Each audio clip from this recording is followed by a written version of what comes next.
A multistage centrifugal pump transports fluid at a much higher discharge pressure by using two or more impellers.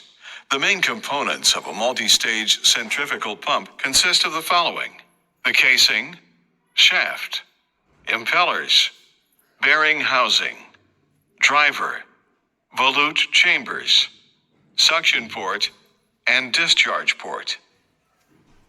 The pump casing is the body of the pump and contains the shaft and impellers. The casing provides shaft-bearing housings at each end and a volute chamber for each impeller.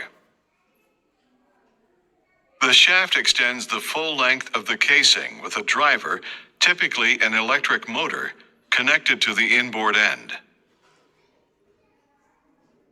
The suction port directs fluid to the first impeller.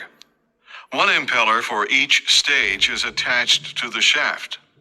Each impeller fits into a volute chamber in the casing. A stage is composed of a rotating impeller and a stationary volute in the casing chamber. Fluid exits the pump from the discharge port. Fluid enters the first chamber at suction line pressure and leaves the first impeller's outer edge at an elevated pressure.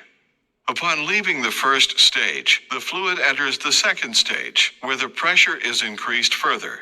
Each succeeding stage increases the pressure of the fluid. Finally, the fluid exits the last stage and leaves the discharge port of the casing at a pressure much higher than the pump's suction pressure. Several other configurations are available. These pumps are used to transfer fluid from a low-pressure system to a high-pressure system, such as a boiler feed water pump.